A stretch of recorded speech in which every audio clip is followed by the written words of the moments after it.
I can't tell you exactly what it's going to be, but, you know, we had the challenge of going to the moon. We invented the internet. We have a rover on Mars. We can direct it from here on planet Earth. We can get this done. Is there someone you admire in the space for clarity of mind or, you know, drive, fire in the belly to get this done in the sustainable space? Well, there are many people, and it begins with, you know, Jim Hansen, who testified to us when we were in the United States Senate in 1988 and told us climate crisis is here, it's happening. And then there are just so many people who've been on the front lines of this fight for so long, including now, most importantly, young people, kids in schools who are willing to, you know, strike and willing to step out and lead the efforts of accountability. And they're asking the adults to be adults. Pretty simple request. Do the things that we know we have to do, be responsible as leaders in public places, and get the job done. It seems to me that's by far not too much to ask. No. Given the fires, given the tornadoes, given the floods, given the UN reports, how many climate change deniers do you still meet? You know, I'm not counting the deniers now. We're beyond that. The evidence is clear. People are accepting the science in a large majority in the United States and around the world. We are the only country, by the way, where we have people called deniers in that level and who are denied for as long as they have the consequences of climate. But even now, many of them are changing because they've seen what's happening in their homes, in their states, the floods, the fires, the mudslides, the air quality. I mean, it's pretty hard to miss it now. So I don't think the challenge now is deniers. I think the challenge is getting both parties, because climate has no affiliation with any party or ideology. Get everybody together, listen to the scientists. This is not a matter of ideology. It's not a matter of politics. It's about arithmetic and physics. And the scientists are doing what they're doing based on that arithmetic and physics, and they're telling us what we need to do as public people, as policymakers. That's the challenge. Secretary, have you changed anything in your lifestyle to actually help the cause against climate change? Indeed, I have. I have a solar system for my home. I drive an electric car now. I still have the one internal combustion engine vehicle, which is being traded for another electric car. And we're making more conscious decisions about our use of energy within a house. I mean, I've become a flagrant light switch, you know, a chaser whenever I walk through a room or a building. I mean, yes, I think there's a new consciousness. Am I doing everything that I should be or could be? Probably not. But I'm super conscious of the need to try to, all of us, do what we can to make a contribution here. The biggest thing I'm doing in my lifestyle is traveling around the world, trying to do diplomacy and help make a larger decision in the context of Glasgow that could reduce a lot of the anxiety that we're all living with today about where we're headed. Secretary Kerry, thank you so much for your time today. My pleasure. Thanks for having me.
market that over the past few weeks has made it clear it wants to go higher. It got a little spooked by the idea that geopolitical tensions are rising.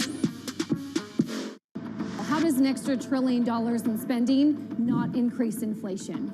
By increasing the productive capacity of this country. And that's a very important thing that we, frankly, have not successfully done across most of my lifetime. You know, I've been waiting for this legislation for months since I became Transportation Secretary, but various presidents have been hoping to reach this day for decades, and it hasn't happened for all kinds of reasons. The American public has been rightly impatient. Now we're getting it done, both making up for lost time and laying a better foundation for the future. Let me also point out to the fact that Part 2 of the President's agenda, what I like to call the big deal. But Part 2 of that, the Build Back Better Act, has even more that will help beat back inflation by lowering some of the costs that Americans feel most acutely, the cost of childcare, the cost of healthcare, the cost of housing, the cost of prescription drugs, bringing those down while also making sure that we ease some of those labor market issues we have by making it easier for working parents to afford to go back to work.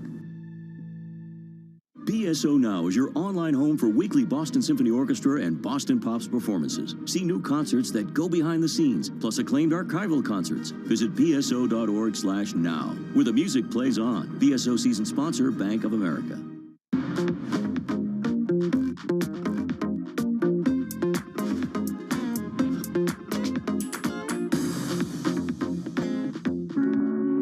Jeff Bezos shocked the world when he stepped down as CEO of Amazon. Less shocking was his choice for successor. Andy Jassy was not only one of his longest tenured lieutenants, but the architect of Amazon's multi-billion-dollar cloud business, Amazon Web Services, a moonshot that helped transform Amazon into not just e-commerce, but enterprise juggernaut. Jassy then needed to find his own successor, tapping a former colleague who helped grow AWS in its earliest days, but had since left to run Seattle software giant Tableau. His job, to continue the reinvention of AWS and, in turn, Amazon. Joining me on this edition of Bloomberg Studio 1.0, new AWS CEO, Adam Selipsky.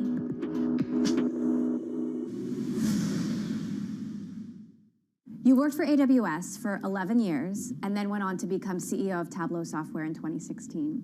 Then you get a call from Amazon to come back and run AWS as CEO. Tell me about that call.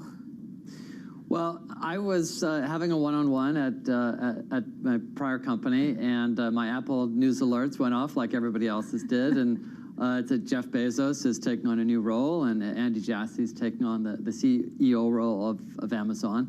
And of course, Andy and I worked shoulder to shoulder about 20 feet apart for 11 years, so of course I reached out and congratulated him, and we started talking, and you know, the conversation turned to just some of the possibilities, and next thing I know, a little while later, here I am back at Amazon, absolutely delighted and honored to be the CEO of AWS and helping to shepherd this amazing business for our customers. In that process, did you talk to Jeff as well? Yeah, I had some communication, but it was principally with Andy, who of course was knew the AWS business best, and of course was taking on the CEO role. But yeah, there was contact, as you might expect, with a small handful of other people. So what did Andy tell you he wanted in the next chapter for AWS? Andy reminded me, not that I needed reminding, but that it is really still day one for AWS and for our customers. It is still so early in this business, and we shouldn't think that just because the business has grown rapidly, or just because we're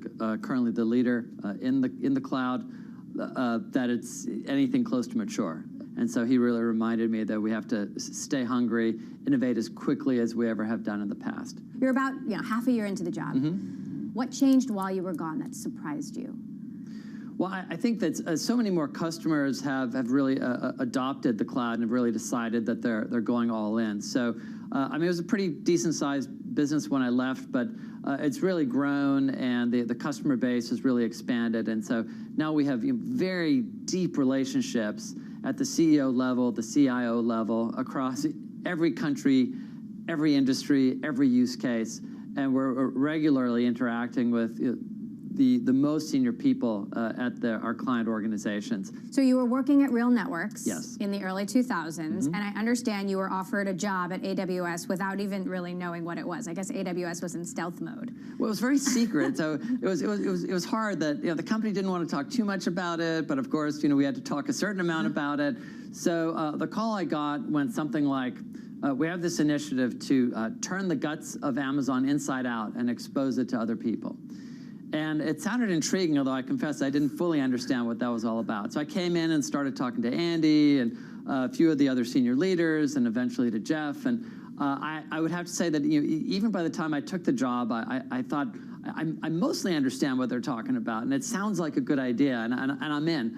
But I also was like, well, we'll just have to see how it goes, and Amazon's a big place, and so I think we got a lot of intent to succeed here, and that's the thing that impressed me was Amazon really had the desire and the intent and the belief that this could be a really good business. AWS comes out of stealth mode and is the first to market with a cloud infrastructure service in 2006. How important was that first start? And do you think AWS still has an advantage today because of that? I think the time to market advantage that we had, which was probably honestly 5 to 7 years head start before other companies really started to take this seriously, was an enormous. Frankly, it was just one of the biggest things that happened to us in the early years. Because at the beginning, a lot of people didn't get it. I would get asked a lot in 2006, so what does this have to do with selling books? And I even had a slide with kind of a pile of books on it and a question mark next to it. And the answer was, it has nothing to do with selling books, but the technology which enables us to sell books, being global, being at a massive scale, being secure, being low cost, being highly performant, all that technology has everything to do with offering these types of services externally. Now, AWS isn't a scrappy startup anymore, and you do have big rivals, even though AWS is still the leader. Microsoft and Google are big rivals. How do you make sure that being big doesn't slow you down? It's a great question, because we are currently the leader, and I mean, depending on which third party you look at, we're probably a little bit more than twice as big as number 2. And it's really important to continue to act as if we're insurgents, and to be insurgents, and not to start to act like incumbents. And I like to talk about actually managing the business. We want our senior leaders to be managing product and managing customers. And I think as you get bigger and you put more and more layers into your company, it's all too frequent that you start managing math. You start managing ratios and percentages and growth. And I think it's a real disease if you stray away from really focusing in a deep way on the product you're building and in a deep way on what your customers are telling you. And so we try and organize, both with our org structure as well as just with our culture and what we choose to focus on really making sure that everybody is thinking about one or both of those two things, product and customers. And if you keep even the most senior leaders engaged at that level, then all of a sudden you maintain the urgency and you keep acting like an insurgent. We got to feel that urgency every day. So keep acting like an insurgent. That's the motto. Absolutely, and structure yourself and build a culture that allows you to. It's one thing to say it, but it's easy to say it, but it's much harder to put in place enabling mechanisms that enable you to do so. And we focus a lot of effort on those mechanisms. Now, do you think the cloud keeps getting bigger and that AWS and Microsoft and Google just get bigger pieces of an ever-expanding pie? Or at some point, does it become a zero-sum game and that fight for market share becomes more brutal and more bloody? Well, I mean, this is a very large market segment. If you look at global IT spend, it's in the trillions of dollars. I've seen estimates like $3 trillion. It doesn't really matter how many trillions it is. It's very, very large. And we've always believed that this was too good a market segment opportunity for there really to only be one winner. And sure enough, you've seen robust competition emerge, and we all compete vigorously. But the segment is just growing so rapidly that I think really for us, we believe that the winning business strategy for a long time to come, and I would maintain forever, is to focus not on the competitors, but to focus maniacally on customers and wake up every day understanding exactly what it is that they need us to build next, and then work backwards from there, back internally to how can we build those things. And if we do the best job at building the most quickly the things that are most important for our customers, then I'm really not worried about what the competitors will do. You worked 10 feet away from Andy Jassy in the early days. Tell us something about the Amazon CEO that no one knows but you. You're gonna get me in trouble, aren't you?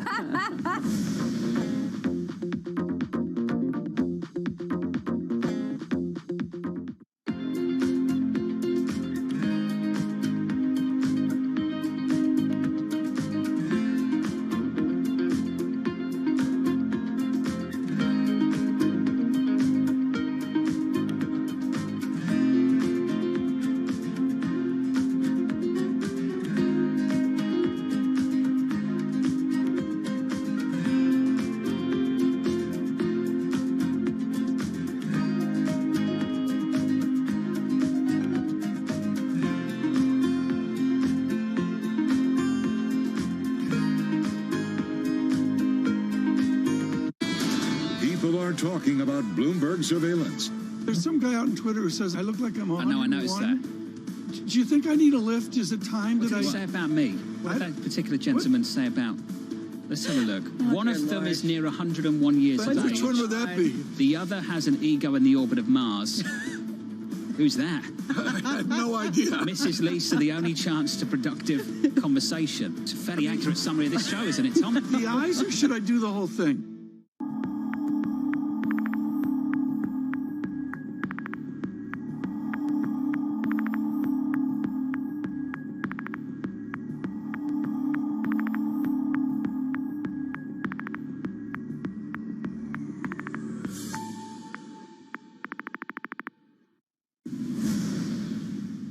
You worked 10 feet away from Andy Jassy in the early days.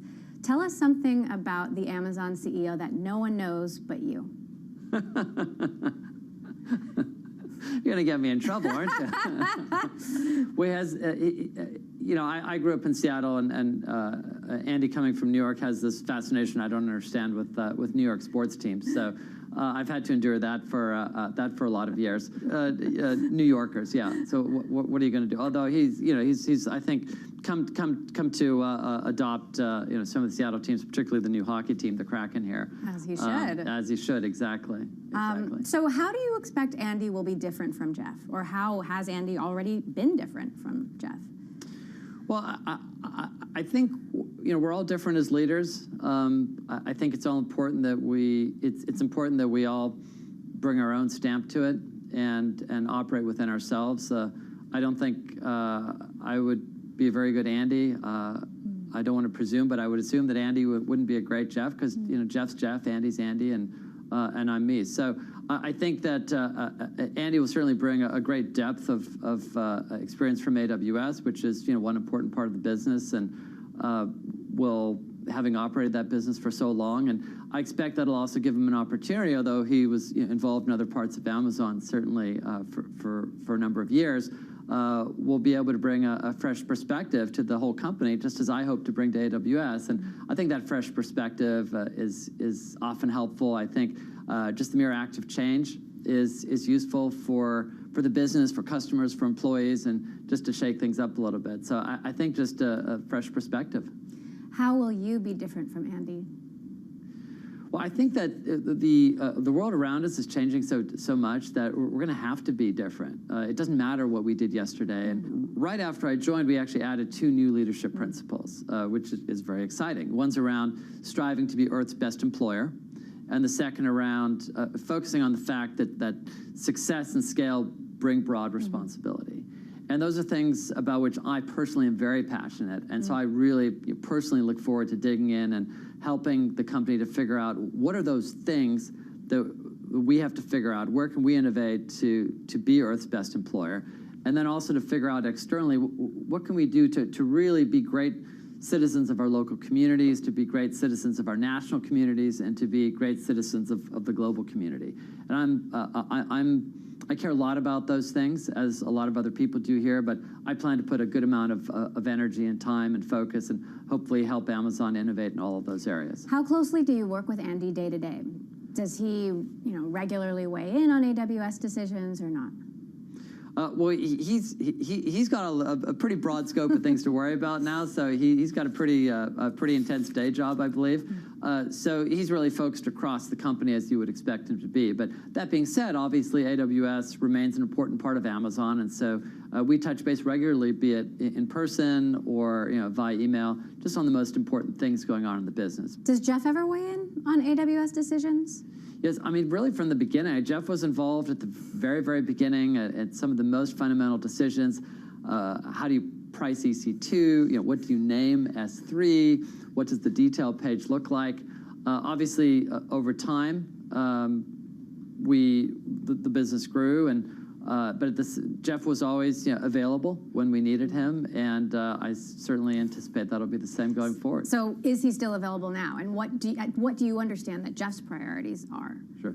Well, I'll let Jeff speak to his own priorities, but certainly Jeff has been available when, for example, we've been doing our annual planning cycle, as many companies have, and it's been great to have Jeff weigh in on really where we're heading for the next year and beyond, and to just make sure it's easy to get focused on the details of the business, and it's great to have multiple people who can help you pick your eyes up a little bit. Now, you joined AWS in the middle of a pandemic. You came back to AWS in the middle of a pandemic. That's hopefully moving into the rearview mirror. Moderna is one of AWS's biggest customers. If it weren't for the cloud, if it weren't for AWS, would we have had a vaccine as quickly as we did? I've got to tell you, Emily, it's been an absolute privilege for us to work with Moderna, because what they're doing obviously is literally life-saving, and they've been so innovative and so creative. So Moderna took a drug development process to get to a vaccine candidate. That process would typically have taken them 20 months. And doing that on AWS in conjunction with all the innovation on their side, reduced that 20 months to 42 days. 42 days to get the vaccine candidate, the mRNA vaccine candidate for COVID-19. And that was really running multiple parts of Moderna on AWS. So if you look at the drug design part, they had their drug design studio running on AWS, all the way to manufacturing with the new digitized manufacturing that they call their digital manufacturing platform. So it's really end-to-end, and the ability to use massive amounts of resources and to pick the exact type of service and capability for each part of the job, and to really bring the full set of resources to bear. In addition to not having to focus on the IT and the infrastructure and the technology, and rather letting Moderna focus on the all-important job of drug discovery. So working in partnership, it was just magnificent to see what they accomplished. Since you joined AWS, a number of longtime AWS leaders have moved on to Microsoft, to Stripe, to Tableau. Does that concern you? Well, actually, retention has been very good. If you mentioned the senior leaders, if you look at the VP plus ranks, the VP and above ranks at Amazon, the average tenure is over a decade, over 10 years. So that's actually very, very strong retention. So of course, you're always going to have some level of people coming and people going, and at the end of the day, that's actually healthy for the business. You want new perspectives to come in, of course, in the right proportion. Amazon has opened an investigation after 550 employees supported a petition claiming a culture of discrimination, harassment, bullying, and bias. What's the status of this? Well, we are incredibly focused, and I personally believe it's incredibly important to really have a very diverse, inclusive and equitable environment. And we're going to make sure that whatever it takes, that we've got that. So we believe that we're really doing a lot of things to deliver on that. And we've got a lot of innovative efforts around bringing in a diverse workforce, which we have to have, both because we're going to serve our customers best. They're diverse. We have to match that diversity. And also, I just believe it's our responsibility, and it's the right thing to do. Anytime there is any possibility that things are not, something has not gone the way we wanted to, we're going to investigate it thoroughly. That's what we're in the middle of doing in this case, and we'll make sure that we're operating in a way that's consistent with our values, and that's always the only goal. If you could rewind to the early 2000s, the earliest days of AWS, is there anything you would have done differently to build an inclusive culture, to start with a more inclusive culture? to make sure that it didn't become a boys' club? Well, I don't think that's what we have. I think that we do have a really fun, exciting, innovation-led, and inclusive culture. And that being said, these are hard problems. I think we've done a lot, but we are nowhere close to where we need to be.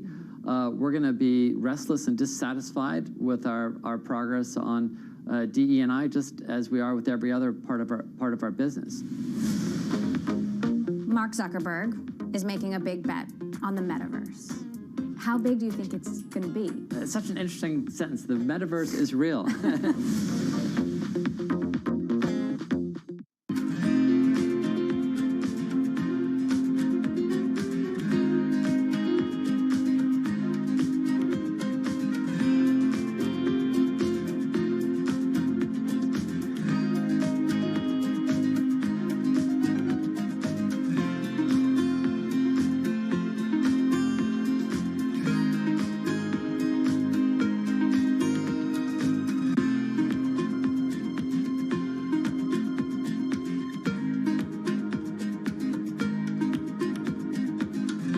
I think that it's hard to put your head around any narrative. Let's just be honest. We've had sort of a shift in, are we in some sort of stagflation fears moment? People were talking about that all day yesterday.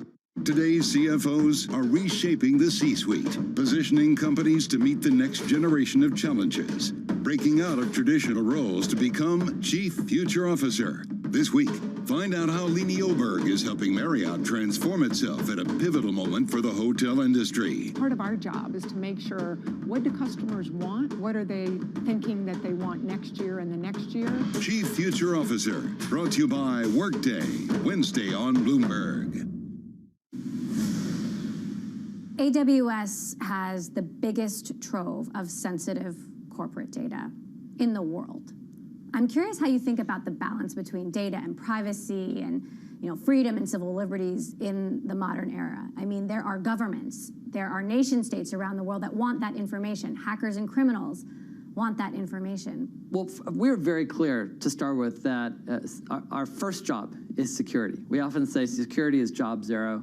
It was on the first page of our operating plan pretty much every year that I can remember. But what about when governments request that information? So, subpoena that information? Sure. Well, we are very clear that our customers' data is their data. So the data belongs to our customers, and not everybody operates that way. We are not going to look at customers' data. We are not going to compete against our customers using their data. Their data is their data. And furthermore, we have all sorts of architectural best practices that our customers should be and are using for any sensitive data. And so a lot of that really relies around encryption. And so we've built a lot of different encryption capabilities so that any sensitive data, which could leak for any reason, be it to a government, be it to a hacker, be it to anyone else, any form of security breach, that it's encrypted and useless to anybody else. Given the broad array of encryption solutions that we provide, it's actually very doable and powerful for our customers to safeguard their data that way. Mark Zuckerberg is making a big bet on the metaverse. Is AWS going to have a role in the metaverse? I think AWS already has a big role in the metaverse. So I think the cloud enables the metaverse. So if you think about all of the compute capacity, all of the storage, all of the machine learning which is required to create compelling and delightful end user experiences in the metaverse, a lot of that is already today running on AWS. So if you take Epic Games, for example, so Epic runs Fortnite, massively popular game, 350 million users worldwide, and Epic runs almost everything on AWS, from the back-end servers to the analytics and everything in between. So I think that's a great example of the metaverse at work, and all that's happening today on AWS. And we anticipate that's only going to grow really rapidly in the future. How big do you think it's going to be? It's such an interesting sentence. The metaverse is real, and yet it's virtual at the same time. I think that if we continue to do what we've always done, which is to provide a technology platform that allows organizations to transform, then these gaming and entertainment and social media and other companies will be able to do what they do best, which is to focus on innovating on behalf of their end users. And I think that the metaverse and many other areas will be rich with invention. So this next conversation will happen in the spheres, in the metaverse. That's where we'll next meet. How about that? That could be. I'll meet you in the metaverse. All right, see you there. Now, I know that climate change, and stopping climate change, and your data center footprint is a big passion of yours. How fast will Amazon's data centers get to carbon neutral? Amazon is already the largest purchaser of renewable energy in the world. And we intend to be 100% renewable energy by the year 2025. We had originally said 2030. We actually accelerated that by 5 years to 2025. And that's part of our broader climate pledge that Amazon created, and to which we've now gotten 200 other organizations to sign on to. And the climate pledge is to be net zero carbon by 2040, 10 years ahead of the Paris Accord target. Yeah. So we know how to do some of that. Other part are going to require invention, but we really look forward to it, and I think it's one of the most important things we can do for our generation. Amazon counts some of the biggest oil and gas producers as its customers. Isn't that a contradiction? Should you be kicking them off your platforms? Those customers are trying to get to sustainable business models which rely on new energy sources. And so many of those customers are figuring out how do they get to wind, how do they get to solar, how do they get into batteries, all new business models relying on renewable energy. And I think rather than abandoning them and having them maybe dig in more on fossil fuels, if we can enable them to move faster, to be more innovative, and to be more agile in figuring out new business models, new technical solutions, experimenting, failing fast, and moving on to the next idea, then the whole world will get to the renewable energy solutions that we need. At this year's reInvent conference, it'll be the first time that Andy Jassy is not giving the keynote. Mm-hmm. You will be. Give us a preview. What can we expect to hear? I think we're going to have a lot of really exciting announcements. So I think across our service portfolio, you'll see that. We have a lot of exciting partner announcements. The partner ecosystem still remains, to this day, so important to what AWS is doing, and we have some great announcements lined up for that. And then I think people are going to want to see that we're making it easier and easier for them to consume the cloud and to work with AWS. And so we're going to continue to, in addition to building more powerful basic capabilities, we're going to continue to make it easier and easier in a variety of ways to interact with AWS. Adam Selipsky, CEO of AWS, thank you so much for joining us.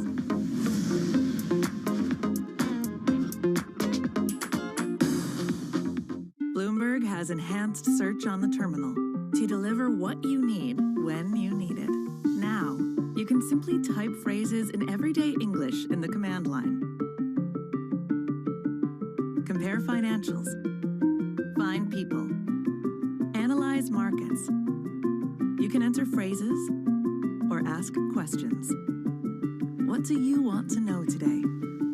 Ask a question or visit SearchGo to find answers now.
Esta operación definitiva para dar con la captura de este bandido la planeamos el 15 de octubre del año en curso. A las 8 de la noche en una guarnición de Bogotá nos reunimos con los oficiales de inteligencia de la policía. Nos reunimos con los oficiales de planeamiento de operaciones especiales de las fuerzas militares y de la Policía Nacional, y es cuando se decide cambiar y darle otro salto a esta estrategia.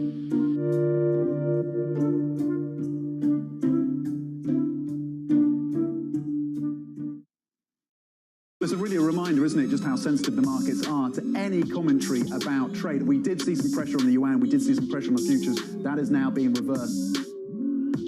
Where's the common ground on energy that you share now with the Prime Minister of the United Kingdom? We are both very committed to the transition to a net zero future, and as part of that, to building up the renewable energy capacity for Scotland and the UK. Scotland has got massive potential in wind energy in particular, onshore and offshore, but also some real potential in new and emerging technologies, carbon capture and storage, for example. There's also, I think, an understanding, and perhaps the UK government and I don't entirely agree on the detail of this, but we must accelerate the move away from fossil fuels. We've got to do that carefully in a way that protects the people who are currently employed in that sector in Scotland, around 100,000 jobs, and do it in a way that doesn't see us importing more oil and gas, but instead moving to the alternatives.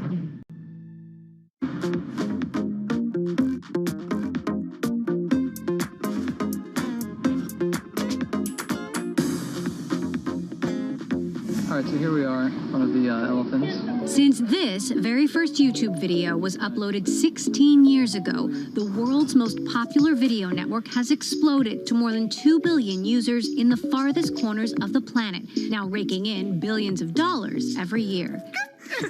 It's evolved a long way from cat videos to become a one-click journey to the center of the zeitgeist, pop culture, and kid culture, amplifying some of the brightest and sometimes darkest traits in all of us.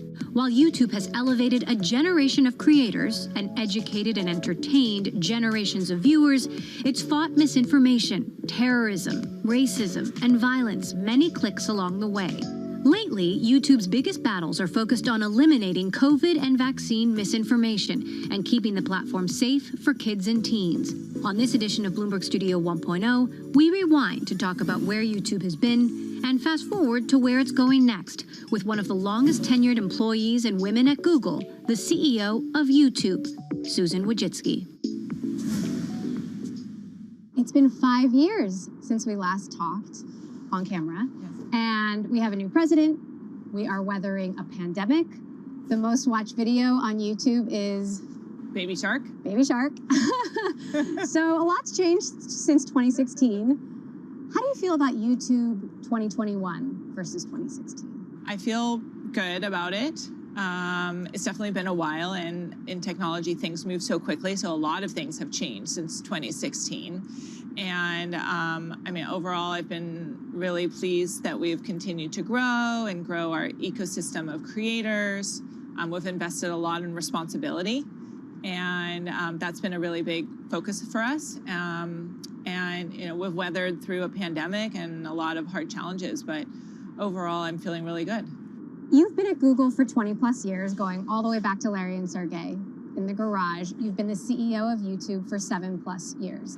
How has your job changed in that time? Since I joined being the CEO of YouTube, I would say one of the biggest things that has changed certainly has just been maybe the recognition of the importance of digital video. So when I first joined, actually a lot of people would say, oh, like, why did you join?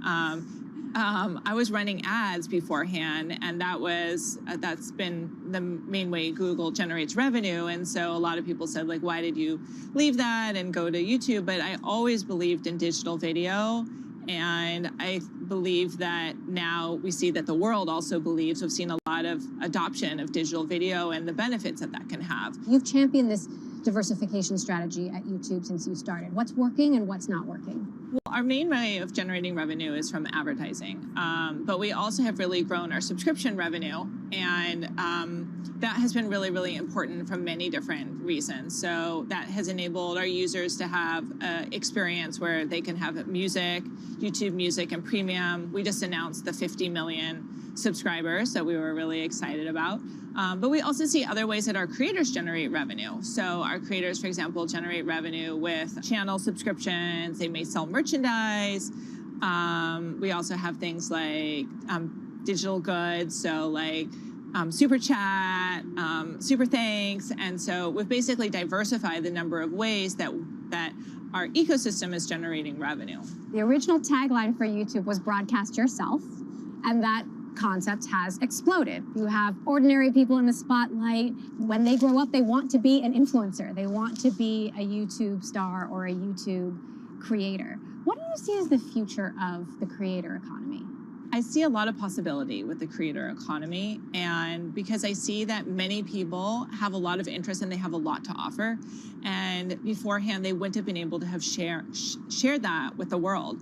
And so there's so many people, depending upon what their talent or their interest is, whether it's a sport or cooking or gaming or hairstyles, that people have come out and really been able to share that and create a lot of jobs.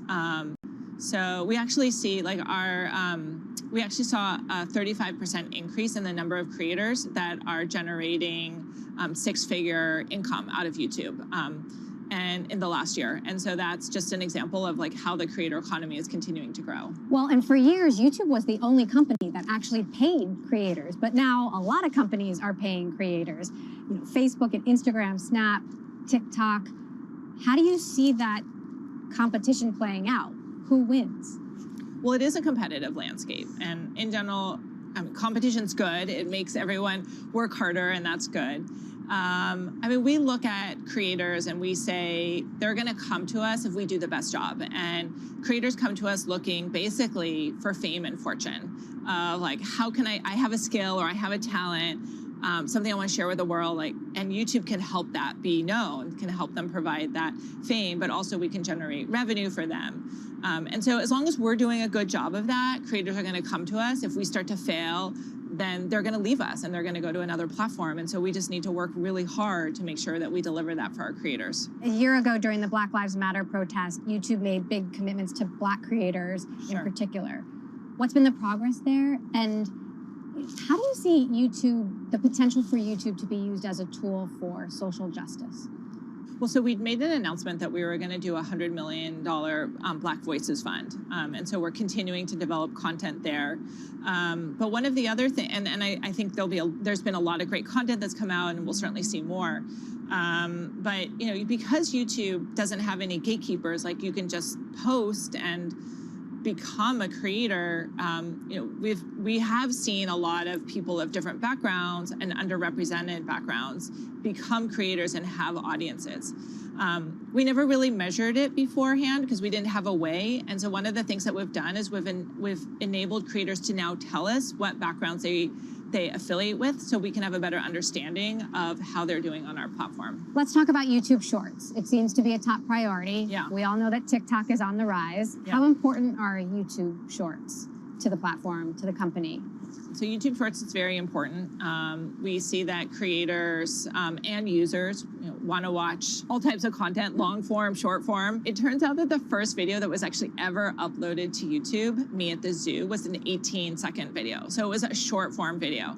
And we have lots of short form videos, and we've had it way before TikTok did. But what we have really been leaning into more is just enabling those to be found. And in a lot of the creation tools. And so bringing a lot more mobile creation is really important for us going forward. Did you notice that viewing time was being lost to TikTok? Did you see that trend? And do you see TikTok as a sort of existential threat? I mean, we definitely see many competitors in this space. What we're just focused on are like our own metrics, like do we see our users engaging? Where's our opportunity? And we're always looking around and seeing what our competitors are doing. And if they're doing something that we think would be good for our users and our creators, like, you know, we're also going to look at how we can improve our own economy, creator economy, and what's good for our users. I think think a lot of people, we talk about vaccine hesitancy and they blame social media. They say YouTube's not doing enough. One of the big things for us is to continue to work with public health experts to get their messages across.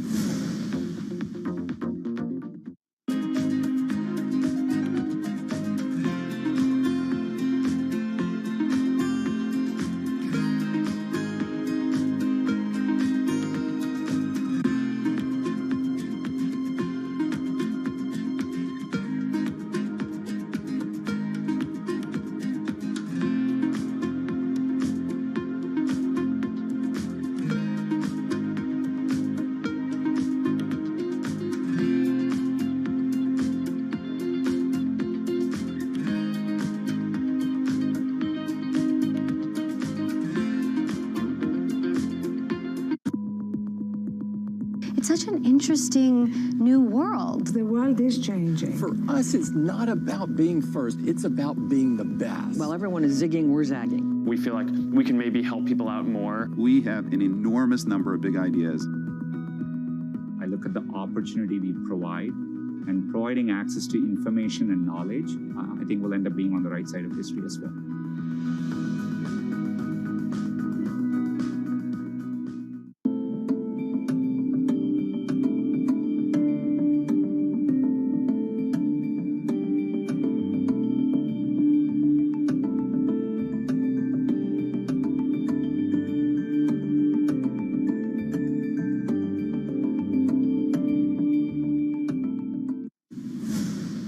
Today's your big day. Are you excited? Mama is tired. 6 feet apart. You have to feed your creativity. Built this tree house. You guys ready for the movie? See what we can do. At this point, YouTube has become a hub for discovery, for information, for, it satisfies our curiosities, right? That comes with a lot of inspiration, but also with misinformation. When it comes to vaccines, vaccine hesitancy, videos that cause a public health risk, where do you want to see YouTube do better? We've taken responsibility very seriously.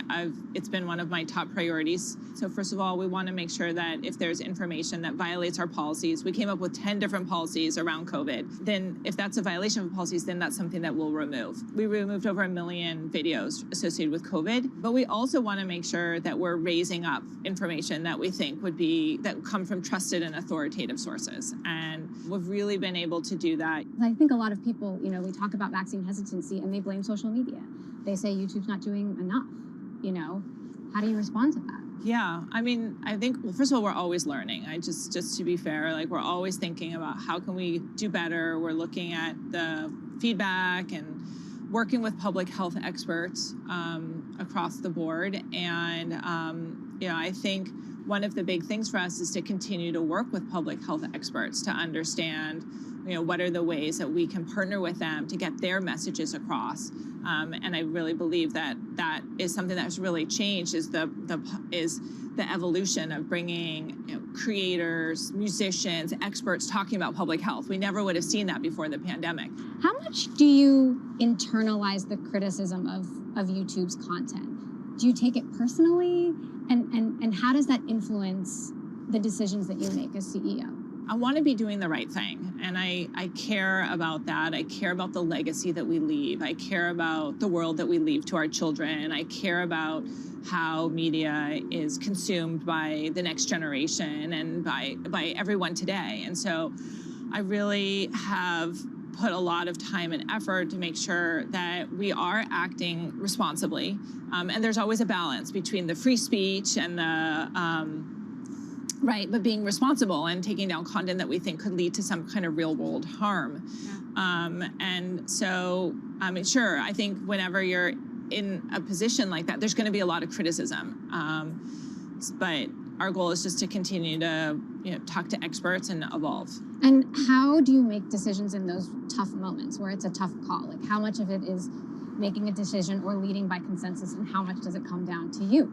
The goal is that when we have tough decisions, they are like improvising in some way. Like we've made a concrete set of decisions beforehand, and then we're looking and saying, is this something that meets our standards?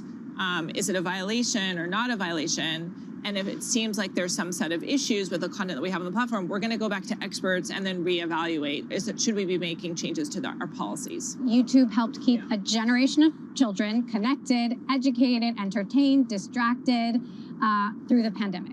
What have you learned from that experience, and what do you see as the potential future of YouTube as a tool for learning, as a tool in schools? When I meet people and they find out I'm the CEO of YouTube, almost always they tell me about something they learned on YouTube or something their family member learned. So I see that as being a very significant part of YouTube. And during the pandemic, we certainly saw that a lot more education went online, and we had all the homeschooling. We had people who had to also just learn a lot of skills that they hadn't learned beforehand. But probably the biggest thing that we also learned was and that I really saw, was a need for us to continue to work with educational institutions, and the need for us to be able to integrate with some of the learning tools that the kids are all using, because they are using YouTube, and there's a lot more that we can do to really help educators have YouTube be a key part of the curriculum. My kids are on YouTube a lot, and sometimes more than I want them to be, and sometimes it's super productive and they're learning something cool, and sometimes it's not productive at all. How are you innovating to make the time that kids spend on YouTube more valuable and, of course, safe? It's very important to me as a parent to make sure that we're giving parents options about what they want their kids to see. And that's one of the reasons that pretty much as soon as I got to YouTube, we started working on YouTube Kids, which is a separate app, which is important for kids in terms of how we can control the quality, and we can give parents a lot more control about what kind of content is appropriate for them and their family. And there are many other things, like we actually just came out with a supervised experience for tweens, because tweens was one of the age groups that was actually hardest. They usually don't want to be on the kids app, but they're not 13 to be on the main app, and so the supervised experience is something that we recently came out with. The Wall Street Journal has been doing some in-depth reporting on Facebook. The report is that Facebook knew that Instagram was toxic for teen girls and didn't do anything about it. Does YouTube look at the impact it has on teen users, the influence it might have on someone's body image or self-esteem? First of all, I think it's a very important topic, and we do have a panel of experts that we work with to be able to help us understand what are the different ways that our product could be used, or how do we face some of these challenging issues to make sure that we're getting the best advice. We certainly do see, for a lot of really tough issues, that YouTube can be a really valuable resource. So body positivity, mental health, we see a lot of creators actually talk about mental health, and that for a lot of kids, it like destigmatizes and enables people to talk about what's happening and what's going on with them. The potential long-term impacts of YouTube on teens and on children, whether it is toxic or whether it's addictive, is that something that you wonder about? Is that something that you struggle with, not just as a CEO, but as a mom? We certainly want to make sure that we are doing what we can to be responsible with kids and in every way possible. And that's one of the reasons that we actually have worked hard to give parents as many options as possible for them to decide what is important for them and their family, whether that's like limiting screen time, like limiting what is the content they actually have access to. I mean, even letting parents just say, these are like the 10 videos. My kid can only see these 10 videos. And so that is really important for us to give the tools back to parents for them to decide what is best for them and their family. Are you concerned about looming regulation? There may be regulation that is well-intended, but actually then has a really negative impact.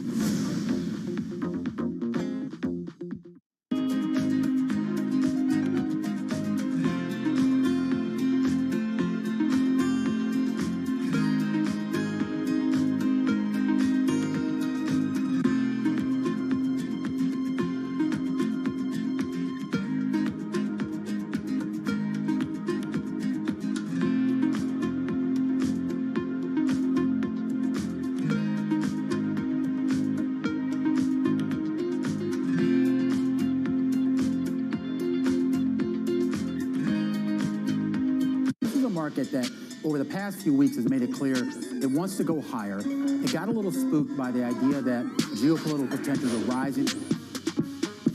Bloomberg has enhanced search on the terminal to deliver what you need when you need it. Now, you can simply type phrases in everyday English in the command line. Compare financials. Find people. Analyze markets. You can enter phrases or ask questions. What do you want to know today?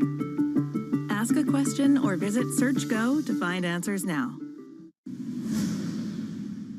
I would like to begin by addressing the heinous attack on the United States Capitol. Like all Americans, I am outraged by the violence, lawlessness, and mayhem. How much did President Trump test YouTube, and how much did it test you as a leader? Election integrity is something that we see incredibly important, and we've leaned into in every way we possibly can. We treat all public figures and all public leaders the same as we treat any individual. And so meaning that everybody is held to the same standards. And so we definitely held President Trump as we would hold all other presidents and all other elected officials to the same standards that we hold our creators and anyone else on YouTube. But was that difficult for you as the CEO of the company? I mean, that's like a big responsibility. I mean, yeah, it is difficult, but it is very important. And we also are global. So we're dealing with leaders from all over the world. And there were a number of leaders and there continue to be a number of leaders that post or that there's content that may be a violation of our policies. But we do hold a consistent standard across everything that we do. YouTube was the last platform to ban Trump, and you have said his channel will be reinstated when an elevated risk of violence has subsided. How and when specifically will you make that decision? Well, we'll make that decision based on a number of different factors, whether that is like events in the news, signals we're seeing from the government, and we'll certainly continue to evaluate that based on a large number of signals that we see. And will he ultimately be reinstated? I mean, we've stated that we will reinstate him when we believe that there is no risk to public safety or no public danger. Google just removed a voting app for Russian opposition leader Alexei Navalny. Yeah. The Russian government seems to be stepping up requests to take down content. You've talked in the past about your family history, your grandparents living behind the Iron Curtain, being concerned about censorship back then. And Russia is a huge YouTube audience. Yeah. How concerned are you about Russian government overreach? One of the things that is important to us at YouTube is the fact that we do enable so many voices and that we do enable people to express themselves and really celebrate the freedom of speech. And we certainly, that's a core value of ours. But when we work with governments, there are many things that we have to take in consideration, like whether it's like local laws or what's happening on the ground. And so there's always going to be multiple considerations that we're going to have to take into consideration. Navalny said that YouTube deleted a video, one of his videos. Was that at the request of the Russian government? We certainly get requests from governments, and we look and consider why are we getting the request, what's actually happening on the ground, and based on a whole bunch of different factors, we make a decision. So we don't always, those are not always requests that make sense for us to honor, but in certain cases, we will honor them in that country. The Biden administration seems to be targeting big tech. We've seen Mark Zuckerberg, we've seen Jack Dorsey now testify before Congress multiple times. And I've heard it said that YouTube is getting a pass. Do you think you should be up there testifying? Well, I think we do get a lot of scrutiny. I feel like there's a lot of scrutiny. And because YouTube is part of Google, Sundar has testified a number of different times and answered many different questions on YouTube. So I do believe there's a certain amount of scrutiny. And if I were ever asked to testify, I certainly would go and testify as well. You're one of the most senior women at Google, if not the most senior woman at Google. Google has faced a lot of scrutiny for how it treats women in recent years. How much progress do you think Google has made in hiring and promoting women across the company? And how much progress do you think still needs to be made? I see a really big effort across technology as a whole to be able to be more inclusive. And I think that is really positive. I've been a big supporter of it since the very beginning. And I mean, I think at Google, there are many efforts and there's a lot of work that has been done, and I'm sure there's a lot more for us to continue to do. And if you just look at the stats, you can see there are not enough women. We need more women in technology, and I think we have made a lot of progress, but it's still hard. It's hard to be. It's harder to be a woman in technology. It's harder to be a minority of any kind. And so I think there's still a lot of work for us to do. When we last spoke 5 years ago, I asked you about being a mom. You have 5 kids, and you said something that really stuck with me. You said being a mom makes me a better leader. I prioritize better. I see something growing fast, and I run towards that. If something's growing closely, I'm like, I don't have time for that. How has that management strategy played out for you? I think it's played out really well. I think it's been, prioritization is everything when you look at it, because we have a lot of opportunity. There's a lot of moving pieces, very dynamic environment. So if you can prioritize and say, these are like the most important things to do, then you're gonna get there faster. Larry and Sergey have now left. How long do you plan to keep running YouTube? How long do you plan to stay at Google? As long as I have a mission that I believe in and things that I'm excited about getting done. So I have a lot of ways that I see that YouTube can continue to grow. I have a lot of products and ideas and things that aren't yet released and things that we aren't yet doing. And I'm excited about getting those done. So I think if there comes a time where I no longer have a list of projects, where I feel like I don't have that much more to add, then it'll be probably time to do something else. Would you throw your hat into the ring to be Alphabet's next CEO? Or if the board asked you, would you step up and do that? Well, I think Sundar's doing a great job. I'm very pleased. I think he's doing, it's a very challenging job. There's a lot of different constituents and a lot of product, a lot of different issues. And I'll just say I'll always do whatever would be wherever I could be most helpful to the company. Do you still talk much to Larry and Sergey? I do still see them socially, though, not work-wise. Do you ever talk about work? Sometimes maybe casually, but our business is very complex right now. And there's a lot of things that are happening. And so it's hard for, people may have different opinions, but to really engage, it's a long conversation. What do you want your legacy to be?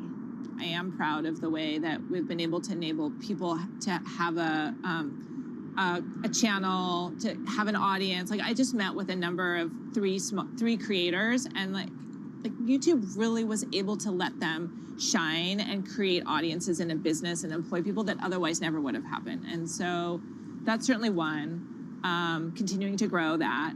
I'd say second, it's been really important to me too to see a lot more women in technology.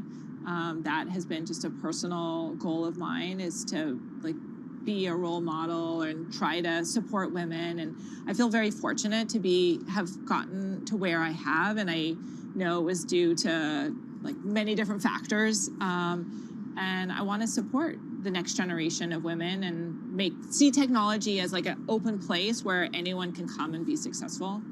And then probably lastly, continue to grow what we're doing with education. Susan Wojcicki, CEO of YouTube. Really great to have you on the show. Thank you so much for having me.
than 5,500 forecourts, which is roughly 65% of all service stations in the UK.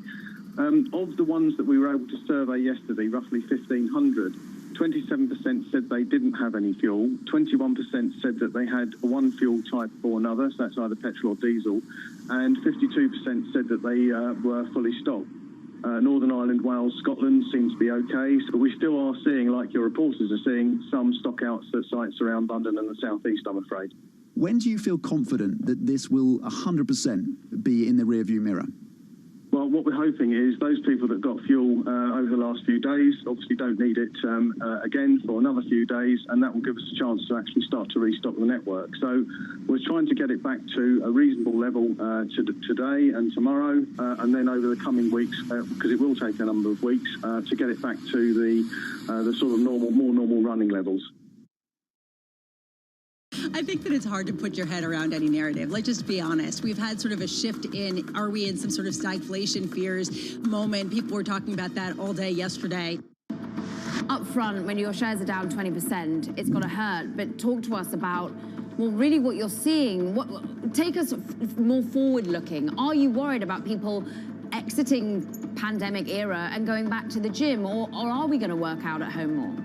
Well, that's actually the advantage that Beachbody has is we have never been a direct competitor with the gym. In fact, what we rely on is our ability to influence the 150 million people in North America specifically who are overweight or obese and haven't made that choice yet. Our job is to influence them with great content and this combination of what we call the total solution: fitness, nutrition, and community, so that they can tap into this incredibly cost-effective solution that is entertaining and engaging right at home so that they get results. That's our job, is to help the new person engage in healthy lifestyles.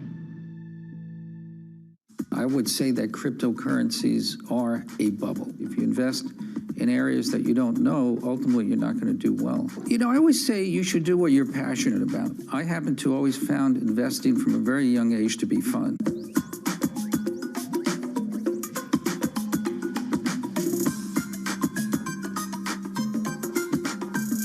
John Paulson made Wall Street's most lucrative trade of all time. One of our investors called me and he said, John, I just got the monthly results. I think there was a mistake. It was no mistake. Paulson's bet on the collapse of subprime mortgages in 2007 earned his firm $15 billion, the largest one-year payout in the history of financial markets. It's kind of like finding a needle in a haystack. Paulson's 2007 performance rocketed him to the ranks of superstar managers. At its peak, his firm managed $38 billion, making it one of the largest hedge funds in the world. It opened up a lot of doors and became very interested in terms of the people that I met. Paulson has yet to repeat the success that made his fortune. Recently, he joined a list of industry legends to quit the hedge fund business, converting his fund into a family office. Personally, I never really liked the business side of the business. I did like the investing side. He's also enjoyed giving away his fortune.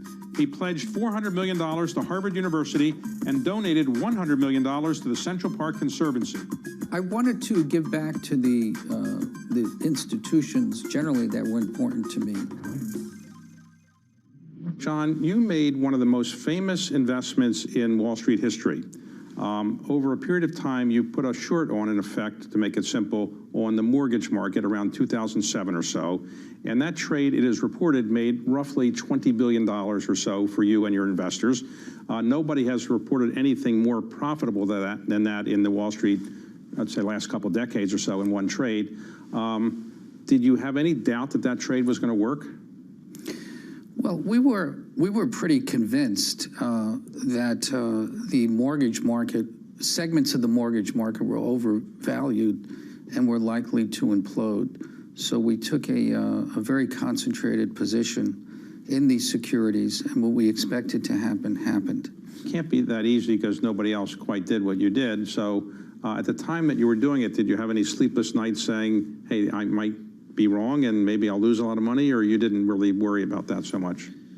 Well, again, you know, it was structured where the downside was very limited. I think the reason why other people hadn't done it is because there had never been, according to Moody's and S&P, a default of an investment-grade mortgage-backed securities. Mortgage-backed securities were viewed as the safest securities next to treasuries. And that was essentially true up until that point.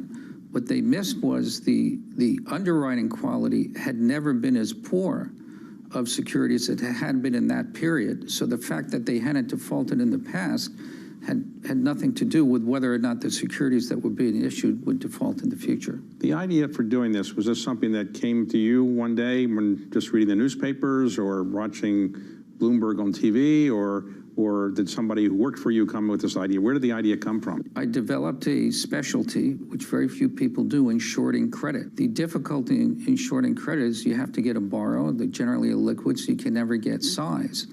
But I never gave up on looking, and finally we found it in the mortgage-backed securities market, which at the time was larger than the Treasury market.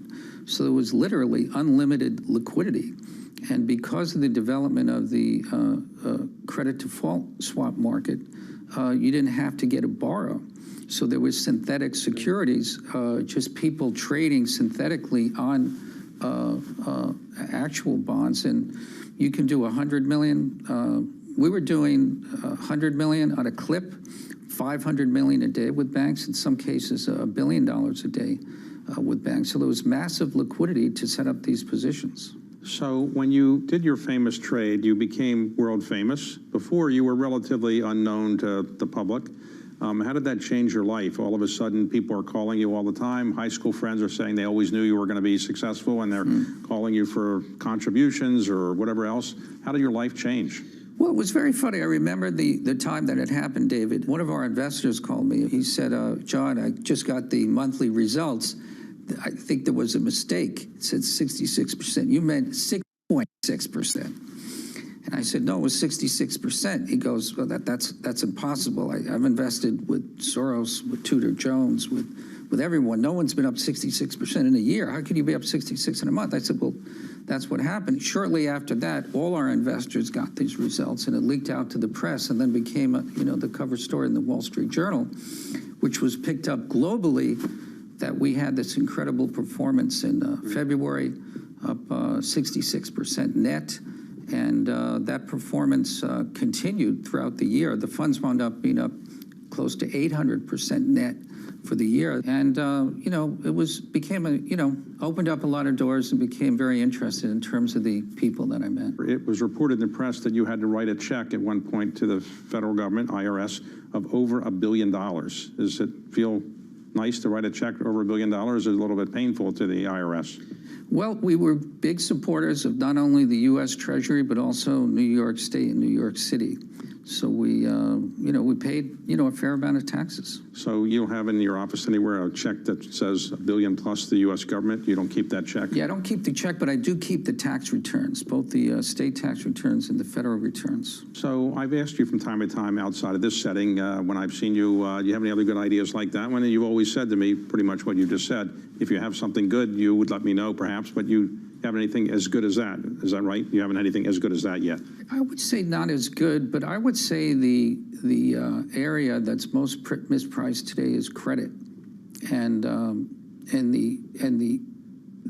potential. I think the 10-year Treasury is about 1.3%, and the 30-year Treasury bond is 2%. And we're coming into an inflationary period. I think the PPE came out today, and it was over 7%. The CPI came out yesterday. It was over 5.5%. So you have inflation, current inflation, well in excess of long-term yields.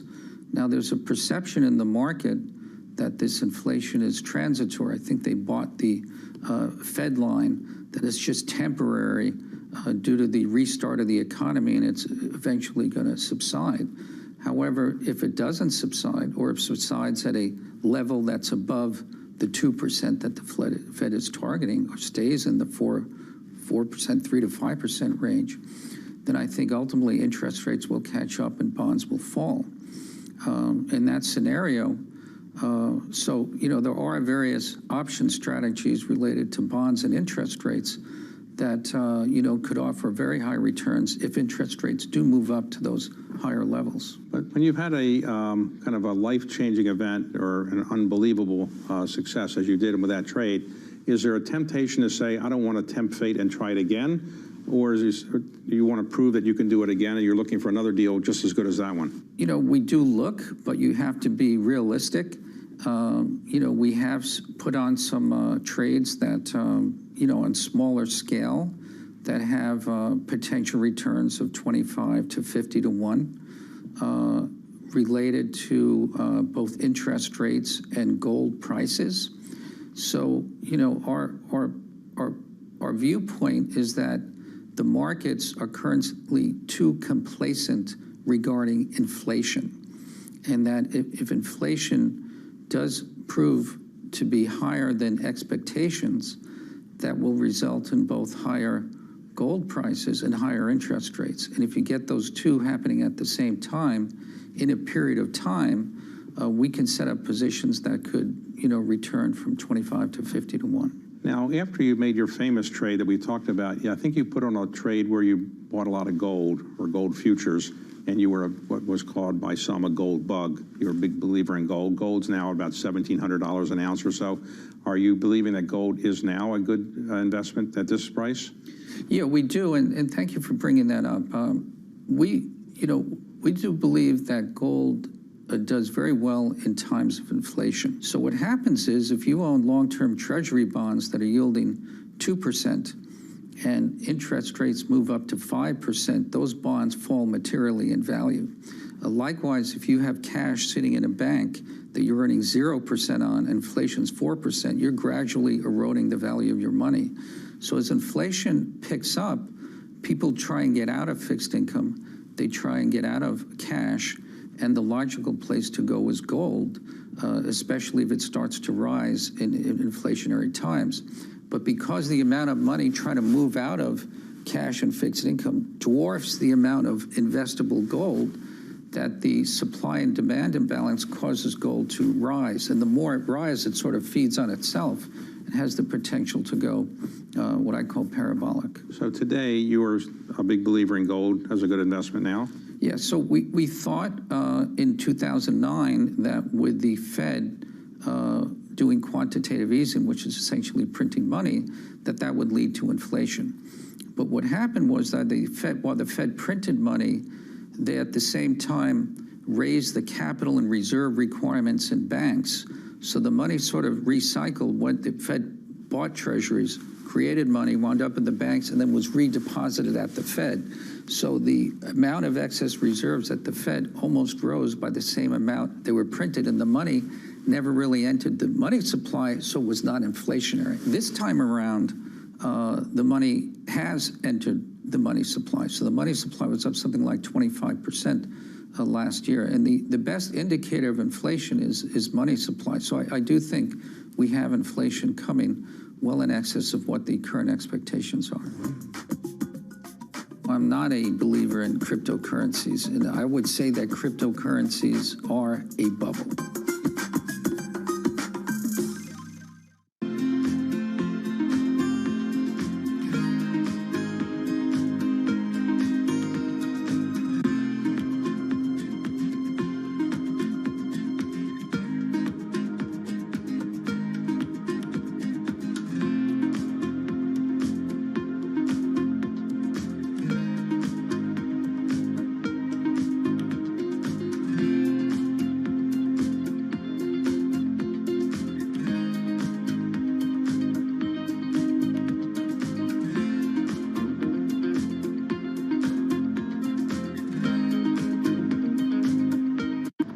On the supply chain, are you starting to see things improve? And if you are, where specifically, sir?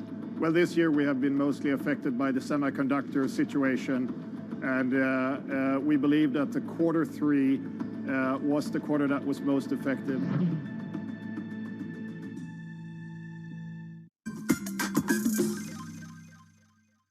So let's talk about for a moment where you think the economy is going. You've mentioned inflation. I should say, when I worked in the White House under President Carter, I was responsible, I'd like to say, for the double-digit inflation. Obviously, others were involved as well. But I don't know if we're getting back to there, but are you worried about inflation? Is that your principal concern right now in terms of the economy? I wouldn't say I'm worried about it because if we don't have we have zero fixed income. So inflation wouldn't hurt our fixed income company, but we do believe we will get more inflation than the market is currently expecting. So we've positioned our portfolio to benefit if we do get more inflation. So if inflation does become more embedded at higher levels than anticipated, that will benefit a good portion of our portfolio. What about interest rates? Do you think the Fed has kept interest rates artificially low for too long? Have they kept it artificially low? Yes. Have they kept it artificially low too long? I don't think so. I mean, we went through probably the worst financial crisis imaginable with COVID, in which the entire economy shut down. And if it wasn't for the very aggressive policies of the Fed and the Treasury, we could have delved into a deep recession. But by providing all the monetary and fiscal stimulus that they did, they really minimized the downturn, resulting in a very rapid recovery, allowing the economy to have a minimal GDP contraction and a very sharp GDP correction. And today, are you worried about the size of the debt and the deficit in the United States? Absolutely. So we did borrow a lot of money in order to stabilize the economy, but at some point, that money either has to be paid back or monetized via higher rates of inflation.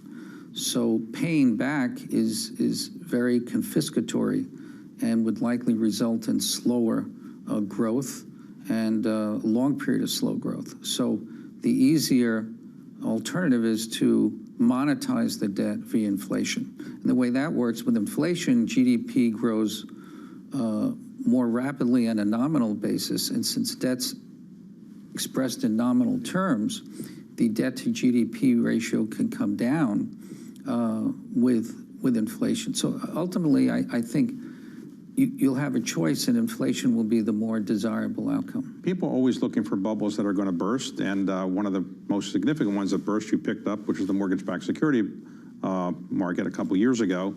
What about the SPAC market? Do you think that's a bubble waiting to burst? I don't think it's quite a bubble, but it's clearly shows elements of a frothy market. There's just too much liquidity.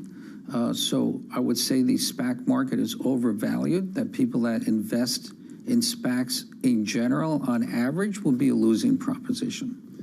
Okay, what about cryptocurrencies? Are you a believer in cryptocurrencies? No, I'm not a believer in cryptocurrencies, and I would say that cryptocurrencies are a bubble.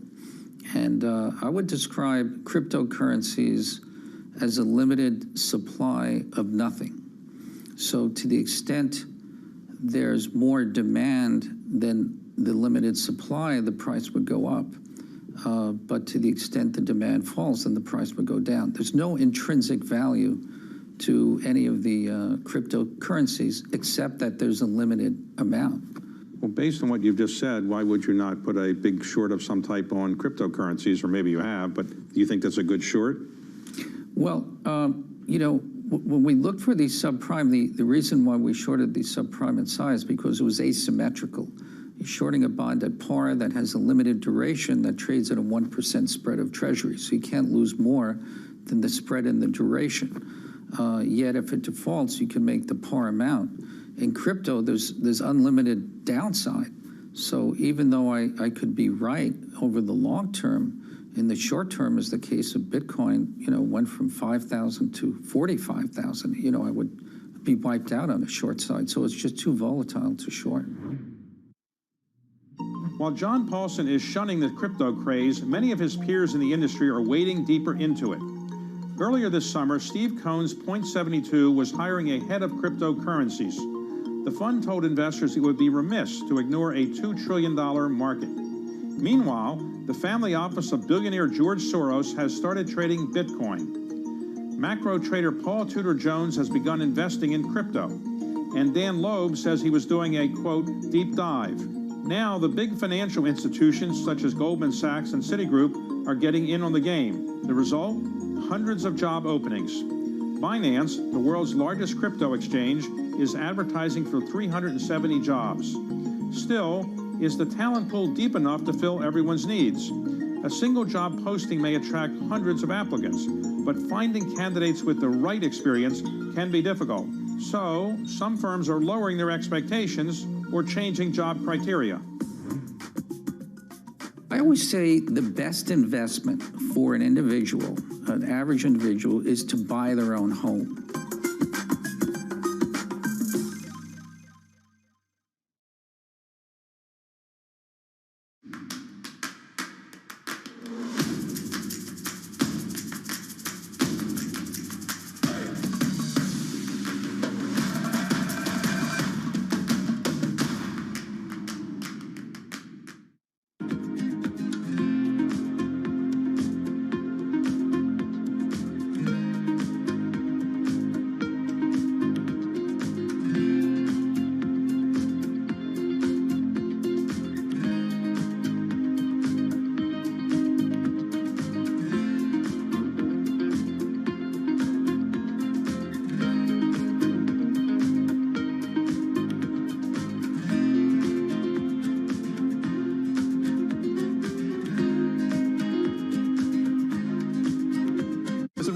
Isn't it, just how sensitive the markets are to any commentary about trade. We did see some pressure on the yuan, we did see some pressure on the futures. That is now being reversed. Access the financial world on demand. Hear from leading economists, policymakers, and industry experts via live and on-demand webinars, only from Bloomberg. Start exploring to see what's moving the markets. Visit Bloomberg.com/webinars. Crypto, you have a world of young people that want their own financial system and their own culture. And it is very powerful, and I'm a big believer in it. So your firm was a hedge fund in the hedge fund format. Hedge funds have different types of investment approaches. Yours was, is it fair to say you were more of a macro investor, or is that not fair? We were sort of risk arbitrage. Our specialty was two specialties: merger arbitrage and bankruptcy reorganizations. For people who don't know what risk arbitrage is, what actually is risk arbitrage? Well, it's primarily investing in mergers. When a deal is announced, let's say a stock's trading for $30 and someone's offering to buy it for $50, and after the merger is announced, the stock goes to $48. So there's a $2 spread, and it doesn't seem like a lot of money, but $2, let's say over 50, is 4%. So if the deal closes in 4 months, to do that 3 times a year, so 3 times 4 would be a 12% rate of return. So so if you can have a portfolio of these deals, and they all learn about the same thing, you can make a steady return. The beauty of it is, if the market goes down, as long as the deal closes, you still make the same 12% annualized return. So the returns are uncorrelated with the market direction, but correlated to the risk in the transaction.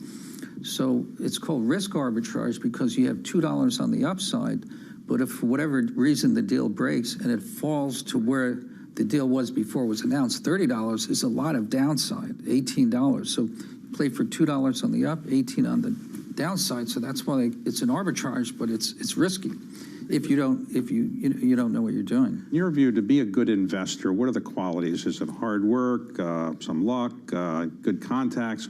What are the qualities that make a good investor and the kind of investor you have been doing? Well, you definitely need a lot of training. So, there's a lot of issues to understand from a legal investing business standpoint. before you start investing, you really need a lot of experience. And depending on the type of investing, depends on the type of experience. So someone like in risk arbitrage or private equity, probably the best place to start is mergers and acquisitions. We become familiar with valuations and merger agreements and takeover laws, and then you could apply that later on to purchasing companies on your own behalf or trading in the securities of companies undergoing mergers. So when you're at cocktail parties, do people come up to you all the time and say, you got any good ideas for me, or that doesn't happen all the time? Sometimes, but the worst thing is to give someone an idea, casually, and then it turns out the wrong way. You feel terrible. So it's, I prefer not to give investment advice. So what's the best investment advice you've ever received? I think the best thing is to invest in areas that you know well, that, you can be lucky. Anyone could be lucky in a particular investment, but that's not a long-term strategy. If you invest in areas that you don't know, ultimately you're not going to do well. So the most important thing is to invest in areas, to concentrate on particular areas that you know better than other people in that area, and that's what gives you an advantage to succeed in investing. And what is the most common mistake that you think investors make? I think that they look for get-rich-quick schemes, and they buy based on stories, and then they chase investments that are going up, and ultimately those investments deflate, and then they lose money. So if somebody came to you and said, John, I just got $100,000, what should I do with $100,000? What would you tell them? Well, I always say the best investment for an individual, an average individual, is to buy their own home. So if you took that $100,000, put 10% down, get a $900,000 mortgage or whatever, you can buy a home for $1 million.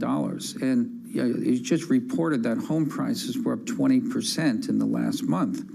So if you bought a home for $1 million with $100,000 down, the home was up 20%, that's $200,000. On a $100,000 investment, you'd be up 200%. And over time, essentially that's what's going to happen. The longer you wait, the more the house is going to appreciate and the greater return you'll have on your equity investment. So I think the single best investment for anyone with that type of money would be to buy their own house or apartment.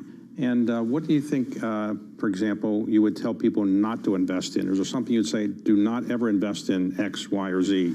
Well, now, I'll have a lot of people that disagree with this, but I would think, you shouldn't invest in cryptocurrencies. Ultimately, I think cryptocurrencies, regardless of where they're trading today, whether they go up from here or down, will eventually prove to be worthless. So there is no value to them. It's just a question of supply and demand, and once the exuberance wears off or liquidity dries up, these will go to zero. So I wouldn't recommend anyone invest in cryptocurrencies. Of all the things you've said in this interview, I think that's probably going to get the most attention from people, probably, we'll see. Possibly, yeah. And you hope your children will get into the investing world at some point? Well, I always say you should do what you're passionate about. I happen to always found investing from a very young age to be fun. So I like buying things, selling things. I like making money and the independence that earning money gives me and allows me to have a lifestyle. So that's what I like, but you can't force that upon someone. So the most important thing is to pursue your passion, because you can be successful in anything. You can be successful in music, dance, medicine, physics, math. The important thing is that you pursue a career in what you're naturally passionate about, and that will improve your odds of achieving success.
you put the garbage inside, there's a little sensor that detects the garbage and speaks out.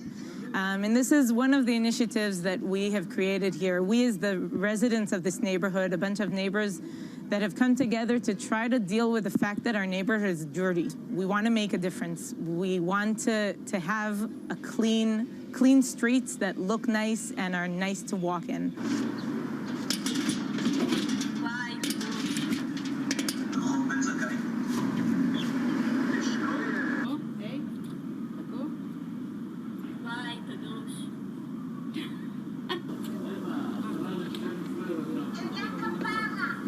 בבקשה.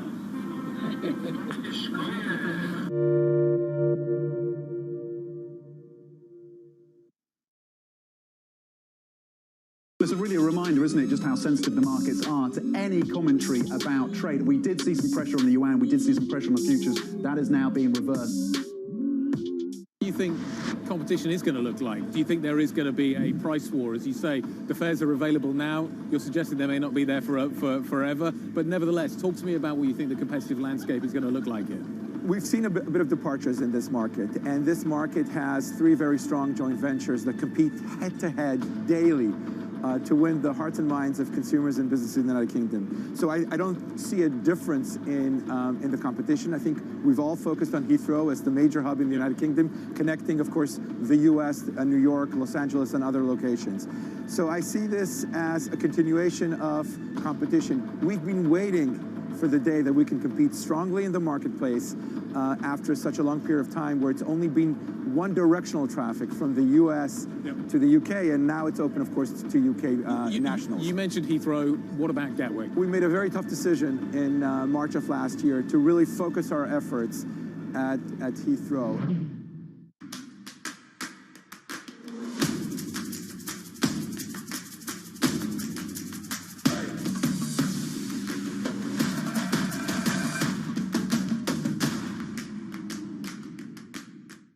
I'm interested in investing in businesses that grow. I was betting on Elon Musk, and most people bet against him. Everyone has Buffett as a role model, but he's not as growthy as I am.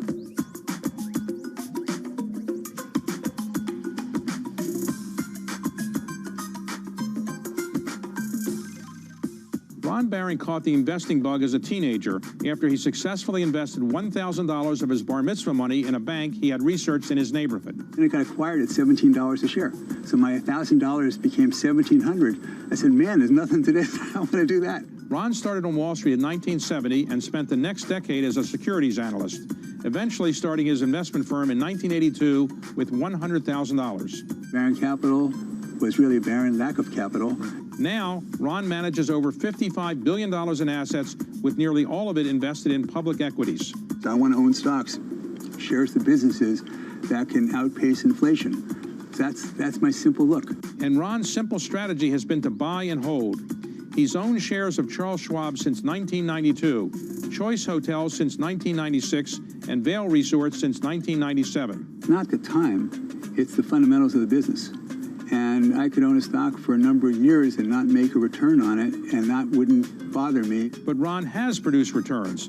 His super long-term strategy has made his clients $52 billion in profits. I get stopped on the street almost every day, and people come over to me and say thank you. If somebody invests in the stock market, the publicly traded stock market, which over the last 100 years probably has gone up by 6% or so a year. So if somebody invests in one of your funds, which are publicly traded stocks, they're presumably going to do better than 6 or 7%, I guess. If they didn't, they wouldn't invest with us.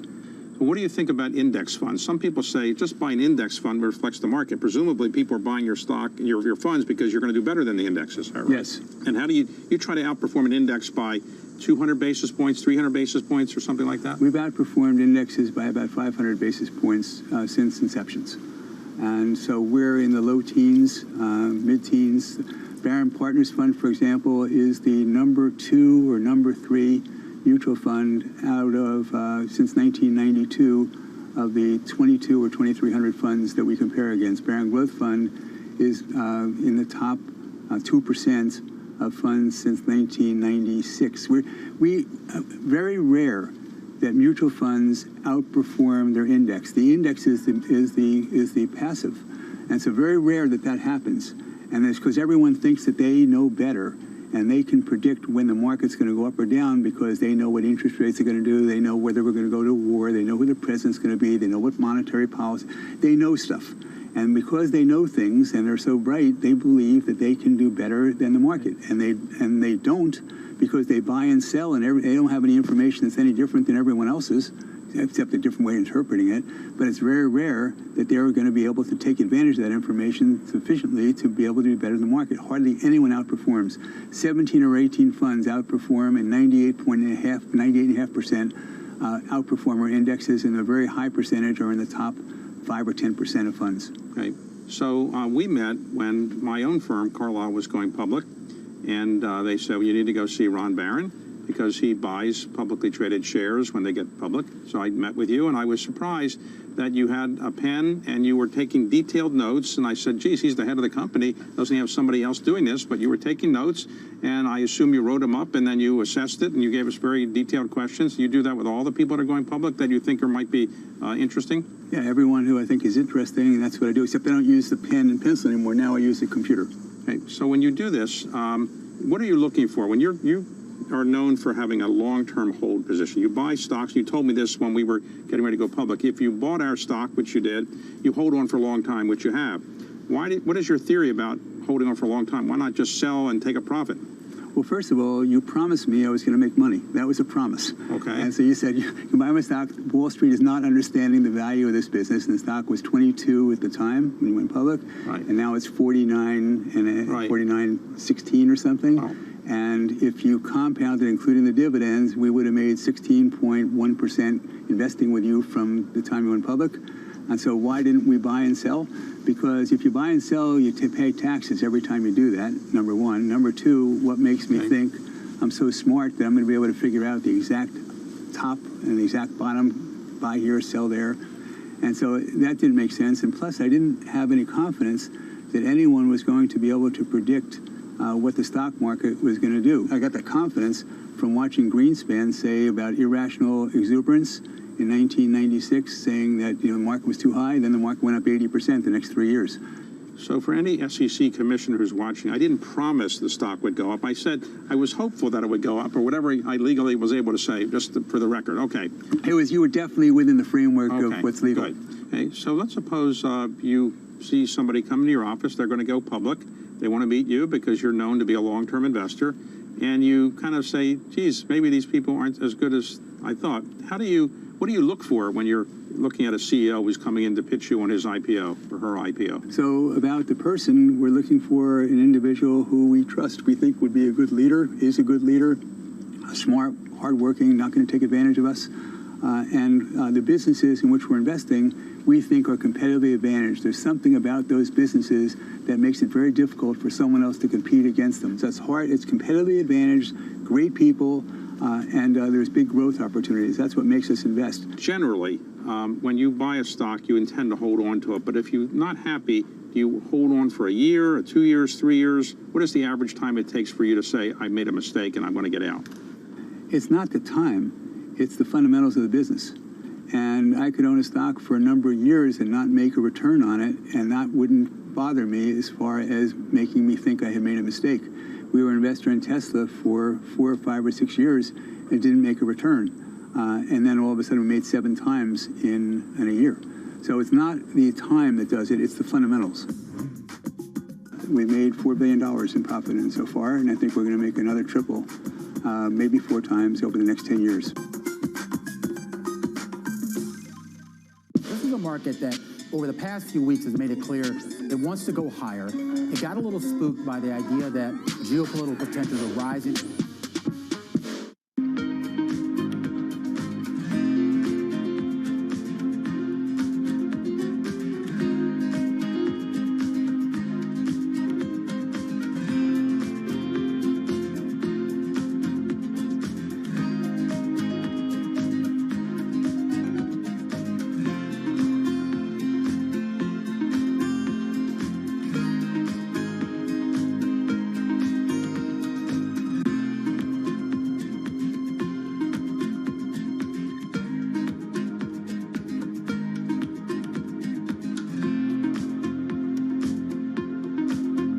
get to herd immunity? Or let me ask it a different way. Have we given up on herd immunity as a practical matter? You will know when you get to that point, when the cases are so low, they're barely detectable. That's what herd immunity means. We don't know what that percentage is, David.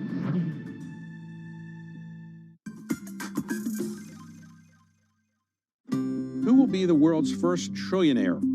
Money manager Ron Barron thinks it could be Elon Musk. And Barron is putting his money where his mouth is. More importantly, he's putting his clients' money too. In his Barron Partners Fund, Barron has 38% invested in Musk's electric car maker Tesla. And investors saw an almost 150% return on their money last year. The Barron-focused growth fund returned 122% in 2020. It has almost a third of its assets invested in Tesla. Still, that only begins to tell the story of just how good a bet Tesla has been for Barron. Between 2014 and 2016, Barron bought $387 million worth of Tesla stock at a split-adjusted price of $43 a share. The stock's closing price as of September 7, almost $753. If anything, though, Barron is even more bullish on Musk's privately held rocket company, SpaceX. He's put several $100 million into SpaceX so far. Barron's counting on the company eventually taking off like a rocket, predicting a return on investment of up to 50 times in the next 10 years. As for Musk becoming a trillionaire, the Bloomberg Billionaires Index has him at slightly more than $200 billion. But Barron's forecasts have been pretty good so far. Ron, you are a big believer in Tesla and a big believer in SpaceX. Before everybody else went along with that route, that they were great companies. What did you see in Tesla early on, and what do you see in SpaceX now? In Tesla early on, I thought the opportunity was to convert the cars that we make in the United States and the world from gasoline to electric. And that hadn't been accomplished ever before, and I was betting on Elon Musk. And so far, and most people bet against them. We invested $380 million in between 2014 and 2016, after thinking that we shouldn't invest in it, and was 1.5% of our assets at the time. And we made $4 billion in profit in it so far, and I think we're going to make another triple, maybe 4 times over the next 10 years. What about SpaceX? Is SpaceX the same as Tesla? It's the same idea where you're disrupting an industry that is a cost-plus industry. So all of the aerospace companies don't do research, and they didn't want to innovate. And the reason they didn't is because they had a business that was producing rockets, and they felt if they could use a rocket over and over again, why would they make, there wouldn't be a demand for fewer rockets. And so as a result of that, there was no innovation, and what they would do is they would subcontract out the work that they did on these rockets, so they would become more and more and more expensive. And the government would just pay it. So Elon comes along and he says, I got a cheap way to get to space. And the cheap way is by using the rockets over and over and over again. And everyone else said that was impossible to accomplish. And as a result of that, no one did it, and our man did. And this is a real big cash flowing business. He expects to have 40,000 satellites. So it's cheap satellites. Everyone else would send up satellites and it would be very, very expensive. When you can use the rocket over and over again, then it's inexpensive to get it. Your launch is inexpensive, and that gives you a chance to put up a lot of satellites and serve need for humanity. All right, but let me ask you about this. You have one person who's the CEO of both companies. Yes. Doesn't it make you nervous that one person is driving both companies? Normally you wouldn't invest in somebody who is running 2 companies at the same time, would you? We have one person running 2 companies, one person who is working, ungodly hours, totally dedicated, doesn't need very much sleep. I was speaking to a director of SpaceX 2 nights ago, and so I was saying, how's Elon doing? And he says, he's doing unbelievably. He lives in this small cottage, 2 bedrooms, on this desert property, And I said, is there air conditioning? He said, yes, there's air conditioning, but he's from South Africa, so he doesn't need as much, but it is air conditioning, and he works all but 5 hours a day, and he works continuously, totally dead. He's like you. So you spend your time on airplanes. He spends his time in factories, and producing these things. Do you have a Tesla? Yes, 4 of them. And when you drive them and you say maybe something could be better, do you call up Elon and say, can you fix this? Actually, we do. And when we bought the first one, my wife was complaining about the makeup mirror, and she says, there's no makeup mirror here. I said, how can there not be a makeup mirror? So I call them up and I say, we had just been to visit their engineering plant where the guy who comes up with the design for the cars. And I said, well, my wife is complaining about this car that there's no makeup mirror. He says, yeah, we've had to do a special, where they put in that extra mirror. So that was my wife's idea. They don't call it the Baron makeup? No. Right now, many people think the stock market's pretty high, fairly valued, very fully valued, many people would say. So are you nervous about that? I don't worry about it. And in 2019, December 99 through 2008, were really difficult 8 or 9 years for the stock market. The stock market was down 30 or 40%, 3 or 4% a year for 8 or 9 years. We didn't make a lot of money in that period of time, but we didn't lose. We were up 25% over that 8 or 9 year period of time, which was really terrible for the market. And then since then, of course, we've done very well. And what I think is that, so my big picture of the world, the only thing I am certain of is, I'm sure about our economy, I'm sure about our country, but I think that the value of my money will fall in half every 17 or 18 years. That means that everything I want to buy is going to double in price every 17 or 18 years. So I regard stocks as a hedge against that depreciation of my currency. So I want to own stocks, shares of businesses that can outpace inflation. So that's my simple look. And I think that no one can predict what the market's going to do. No one can predict when it's too high or too low. And I'm just taking the what's coming at us.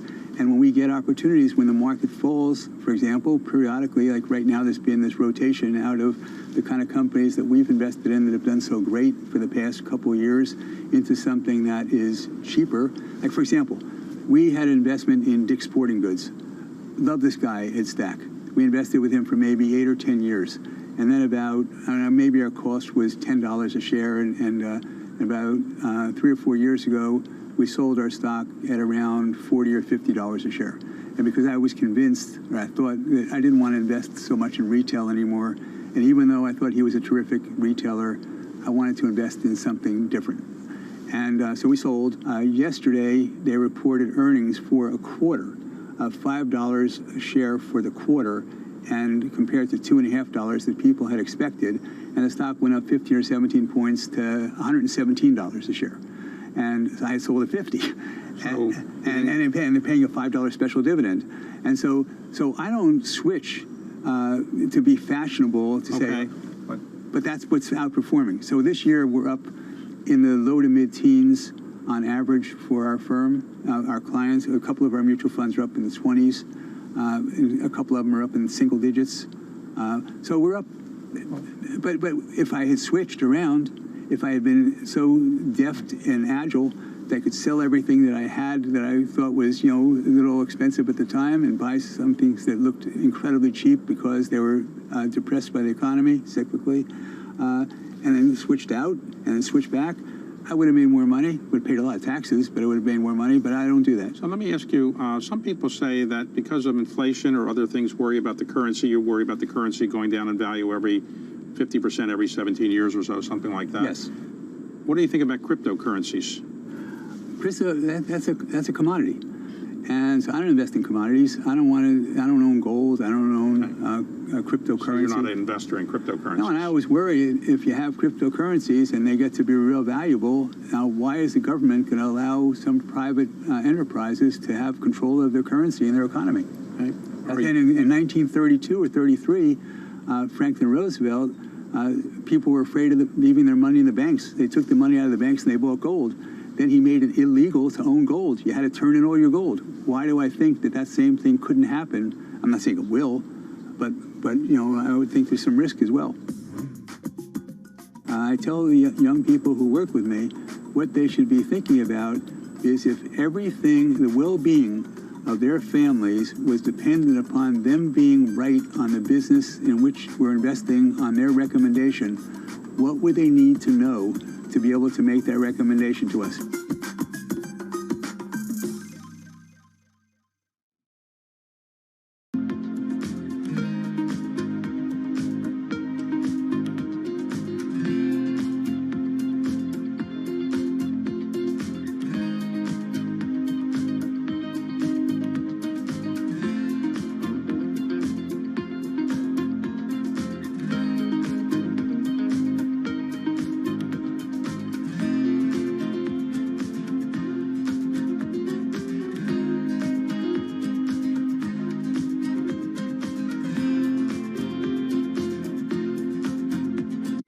market that over the past few weeks has made it clear it wants to go higher. It got a little spooked by the idea that geopolitical tensions are rising.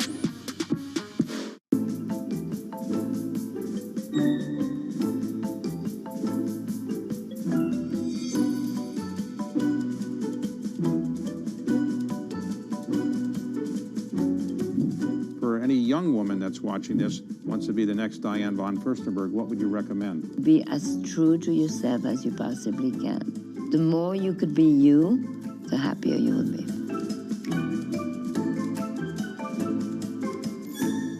Mercedes-Benz is on a path towards CO2 neutral mobility. So we have flicked the switch there, and really we're going to step by step electrify everything. And what does that mean? Combustion engines get electrified. When you have that much money, $55 billion under management, you've got a lot of responsibility. Every night, do you worry that your stock market is going to go down and your assets will go down and people are going to call you up and do people call you to complain, or they basically say, I'm happy?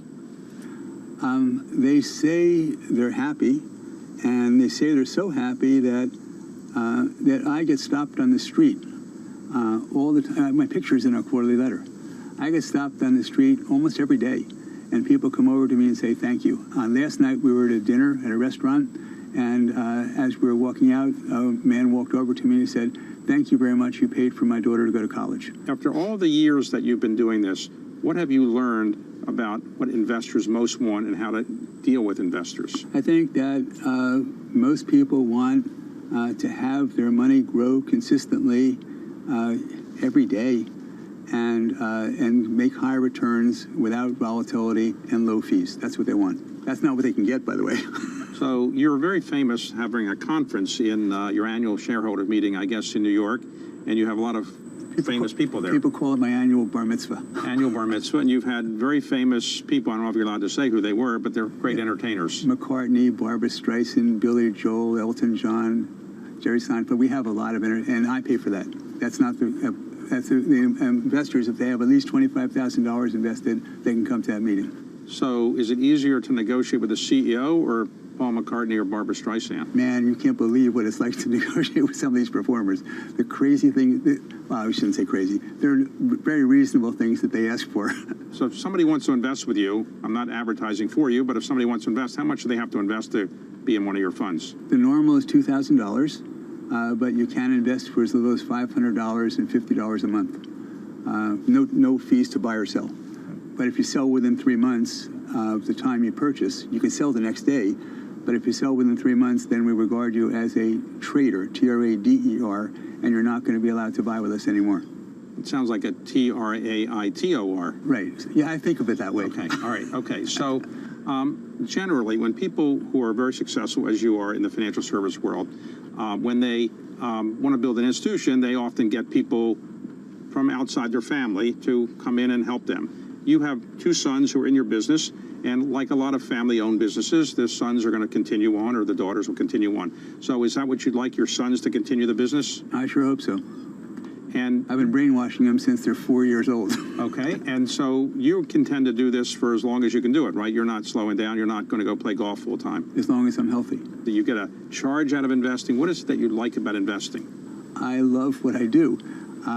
When I get to meet and talk with people who run businesses that are changing the world and explain to me how they're doing it, it is so much fun.